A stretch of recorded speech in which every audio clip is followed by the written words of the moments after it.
요즘 서방 국가의 정보기관들이 가장 심각하게 보고 있는 새로운 형태의 침투전이 있습니다.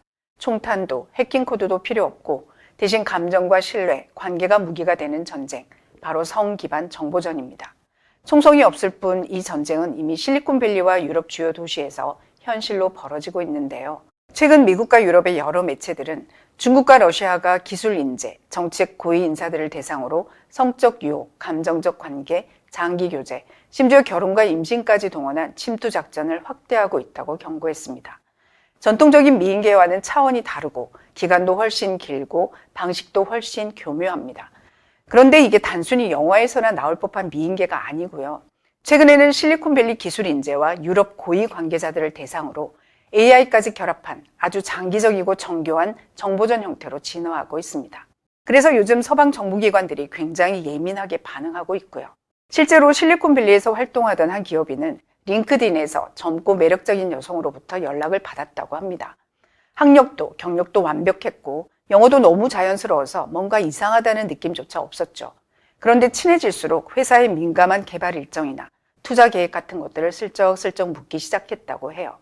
나중에 확인해 보니 그 여성 애초에 존재하지도 않는 인물이었습니다. 중국 정보기관이 AI 합성 얼굴과 조작된 이력으로 만든 가짜 프로필이었던 거죠. 미국 보안 전문가들은 요즘 이런 계정이 폭발적으로 늘고 있다. 이건 일종의 일상적 작전 수준이다 라고 경고하고 있습니다. 더 무서운 건 단순히 온라인에서 유혹하고 정보를 캐는 정도가 아니라 결혼, 임신, 가족관계까지 동원하는 장기 잠입형 공작으로 진화하고 있다는 겁니다. 전직 방첩 요원이 실제로 조사한 사례가 하나 있는데요. 항공우주기업 엔지니어와 결혼한 러시아 여성 이야기입니다. 겉으로는 모델 출신이었지만 알고 보니 러시아의 대외 협력기관에서 관계 구축형 정보 수집 교육을 받은 전문 공작원이었습니다.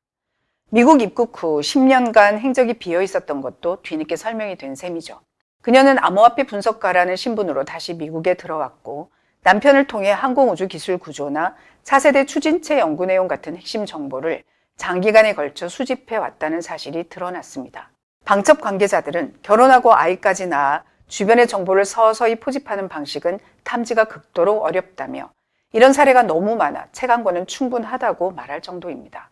영국 방첩기관인 MI5, 호주의 국가안보정보기관 ACO도 최근 비슷한 경고를 내놨는데요. 최근에는 AI 합성 영상과 SNS를 통해 관계를 먼저 형성한 뒤 실제 오프라인 관계로 전환되는 구조가 늘고 있다는 겁니다.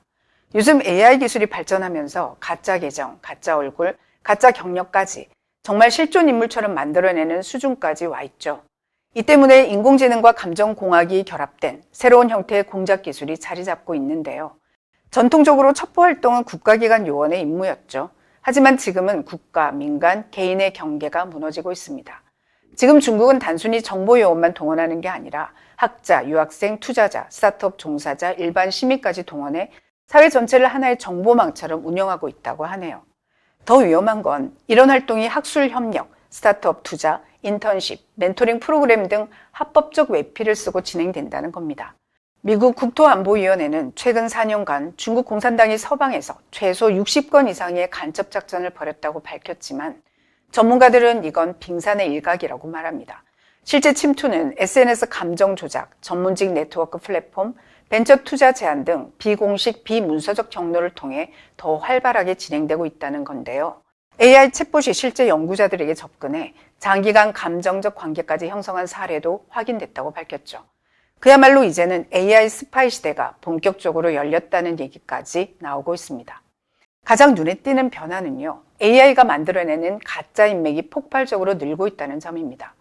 AI가 실제로 존재하지도 않는 얼굴을 아주 정교하게 합성해서 링크드인이나 인스타그램, X 같은 데 가짜 계정을 만드는 거죠. 여기다 학력이나 경력, 업무 이력까지 자연스럽게 붙여놓으니까 겉으로 보기엔 실제 사람과 거의 구별이 안 됩니다. 더구나 이런 계정이 한두 개가 아니라 수백, 수천 개를 동시에 조정하는 것도 어렵지 않은 시대가 됐습니다.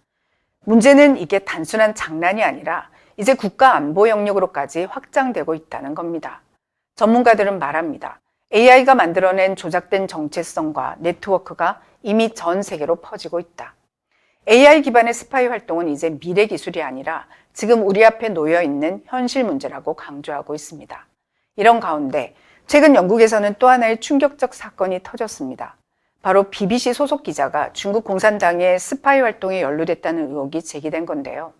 11월 15일자 영국 데일리 메일 보도에 따르면 이 기자는 BBC에 오기 전 벨기에 브뤼셀에서 국제기구 관계자들, 특히 군사기밀을 다루는 인사들을 집중적으로 겨냥했고 성적 암시를 포함한 미인계 전략으로 접근했다는 증언도 나왔습니다. 현재 MI5를 포함한 영국 내 3개 정보기관이 조사를 진행 중이고요. 파이브 아이즈 동맹 국가들도 관여하고 있을 정도로 사건 규모가 작지 않습니다. 이처럼 중국 공산당은 성과 감정, 신뢰 기반 공작을 조직적으로 확장하고 있는데요. 총성이 없을 뿐 결과는 매우 치명적입니다. 그렇다면 중국은 왜 이런 방식에 집착할까요? 그 배경에는 미중 기술 패권 경쟁이 있습니다. 반도체, AI, 양자 컴퓨터, 항공우주 같은 핵심 산업은 여전히 미국이 우위이기 때문에 중국은 기술보다 기술을 만드는 인재를 공략하는 전략에 힘을 쏟고 있습니다. 기술 하나, 설계 하나가 국가의 미래를 좌우하는 시대에 기술자를 무너뜨리면 시스템 전체가 흔들리는 구조니까요. 미국 지식재산권 침해방지위원회에 따르면 미국 기업에서 매년 유출되는 기술 영업비밀 피해액은 약 6천억 달러, 한국 돈으로 약 840조 원입니다. 이 중 상당 부분이 해킹이 아니라 사람을 통한 유출, 즉 감정 공작으로 밝혀졌고요. 각국 정부는 이미 대응을 시작했습니다. 미국은 외교관과 방산 인력의 해외 관계 보고 의무를 강화하고 있고 한국 기업들도 해외 출장 시 SNS 비공식 교류 금지, 외국인 접근 시 즉시 보고 같은 조치를 도입하고 있습니다.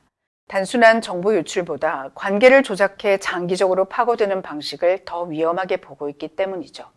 중국의 성을 무기로 한 침투전은 이미 우리 곁에서 현실이 됐습니다.